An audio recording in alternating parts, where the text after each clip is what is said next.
said Plum. "The chicks are wandering away." Plum turned. All 5 chicks had indeed toddled and skipped down the path. "Oh, so they have! The little firecrackers!" "Meg!" called Hampstead. Meg strolled over. "Hi, Hampstead. Hi, Plum.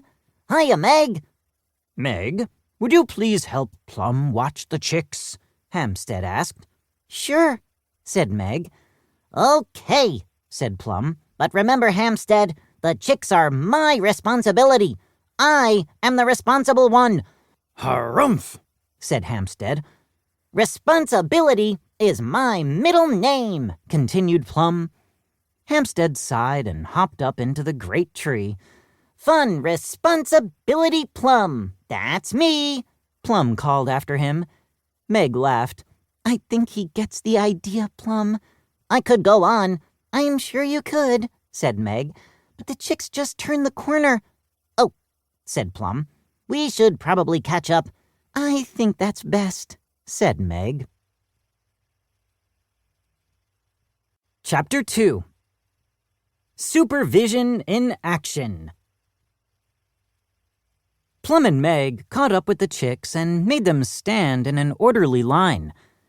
"Okay, little chicks, a word of caution from your totally responsible but still fun supervisor," said Plum. "Pip," said Pip. "No, Pip, it will not take long, I promise," said Plum. "Pip." "Peachicks," said Plum solemnly, "you are now part of the amazing, stupendous, fabulously wonderful Athensville Zoo." The chicks peeped excitedly. "Within these hallowed walls," said Plum, "swirling around with outstretched wings, you are completely safe." "Mention the lions," said Meg. "I will," said Plum, hopping onto a statue of a large tortoise. "And the tigers," added Meg.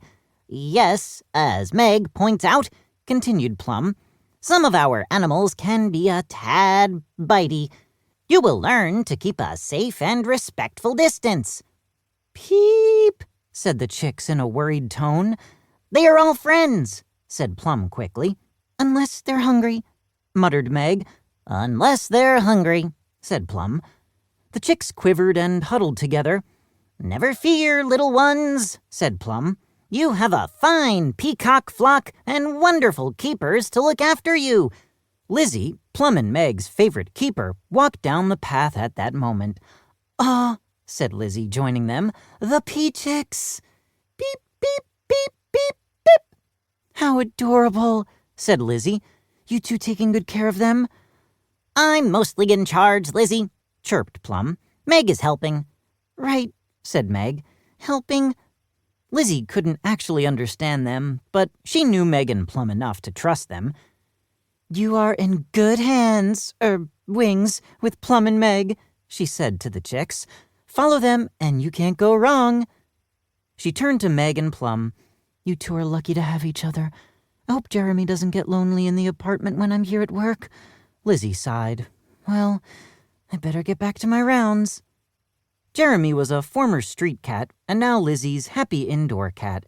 He was also one of Plum and Meg's best friends. "Oh, poor Jeremy," said Meg. "I hope he isn't lonely." "He can see the zoo from the apartment window," said Plum. "We'll bring the chicks over to the gate and wave to him." Meg looked around. The chicks were gone.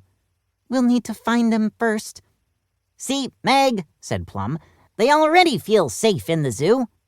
"Uh-huh," said Meg. "Let's hurry, Plum." They didn't need to look for long. All 5 peachicks were farther down the path. A bit of pink cotton candy had fallen to the ground, and the chicks were pushing it around like a ball.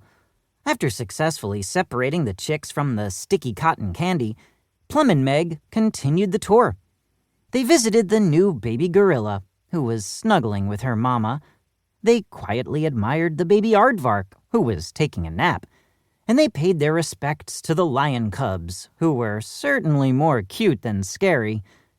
The next stop was the small and unusual mammal pavilion, so the chicks could meet the zoo's one and only Ning Bing.